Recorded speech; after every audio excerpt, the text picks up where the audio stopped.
What's up, meta nerds? This is going to have major spoilers from the Phasma book, so make sure you read that first if you want to keep all of this a surprise. But if you're ready, let's go ahead and start the complete life of Phasma. She was born on the planet Parnassos, a once lush and vibrant world that had become a desolate hellscape after a Constar Mining Corporation accident led to a nuclear fallout that destroyed much of the population, animals, vegetation, and about 200 years later was only populated by small tribes who fought with each other over territory and relics from that fallen civilization, as well as the occasional starship that would fall out of the sky. The clan that Phasma grew up in was much smaller and weaker than its neighbors, and they constantly had to defend themselves from the rival clans like the Skyer and the Claw. Phasma was not content with this lot in life, and so one day she attacked her own brother, pushed him into a cave, and then told her clan that they were being attacked by the Skyer. Her smaller band of warriors were killed off in the ensuing battle, and even Phasma's own mother and father died because of her plan. Her brother Keldo was confused by this, but Phasma convinced him that this was their only chance to survive now, and that the Skyer would accept them into their clan if they would just contribute and help protect them.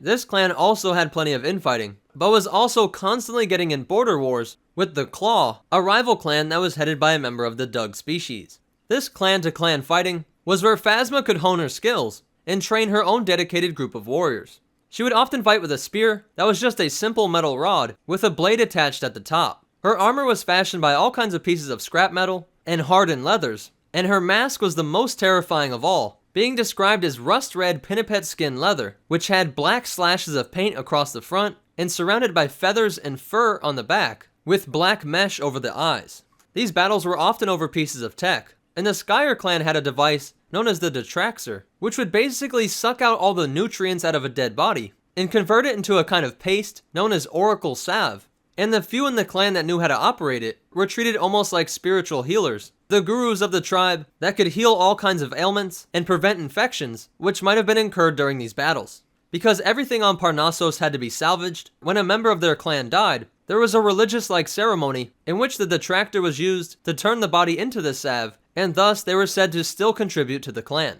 One day, Phasma saw a ship crash land in an area that was controlled by the Claw clan. The leaders of the Skyer told her to stay away, but the ship looked advanced, and she knew that it would have all kinds of valuable tech that could help the Skyer become the dominant clan in the area. She covertly led a team of warriors that were devoted to her personally, and when they finally made it to the ship, she came face to face with Brendol Hux. Hux was accompanied by 3 stormtroopers and a droid that was painted all black. Phasma instantly felt a calling to the stormtrooper armor, and in that moment, she knew that she would do whatever it took to make sure that she could become a part of this highly advanced organization. Brendol Hux explained that he had been shot down by the automated defense system which was still in operation around the planet. Phasma took off her terrifying mask and offered to help Brendol Hux get in contact with the First Order. Through a long journey that brought her in contact with an advanced station that was still being run by droids that were employed by the mining operation, whose catastrophic accident 200 years earlier had altered the state of the planet. They were able to get in contact with the First Order, but before they left, Phasma orchestrated another plot, again to fit into an organization that she thought was more powerful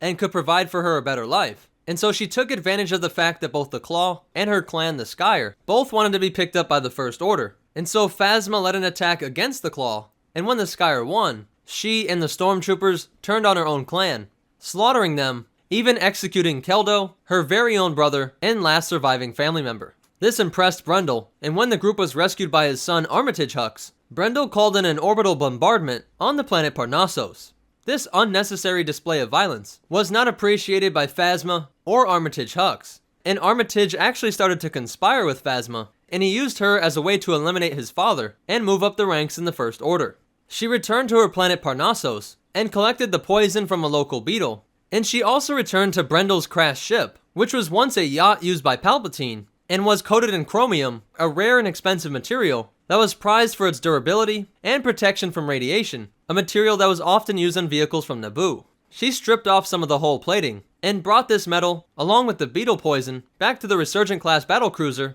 the Absolution. Here she would craft her distinctive chromium suit of armor, and eventually killed Brendol Hux, the man who had rescued her from her hopeless existence on Parnassos, using the toxins from that beetle, which disintegrated Brendol's organs from the inside, swelling up his body with excess water until he finally popped like a water balloon. Because of this assassination, Armitage Hux was able to rise to his father's place, taking control of the First Order Stormtrooper Corps and promoting Phasma to the rank of captain. So that's it for part 1, and in part 2, we'll talk about how Armitage and Phasma struggled to keep this alliance a secret, the rivalry between Captain Phasma and Captain Cardinal, as well as the reasoning behind her disabling the shields on Starkiller Base, and what she did during episode 7 that we didn't see on screen, and her life as it led up to the events in The Last Jedi. So hope to see everybody in part 2.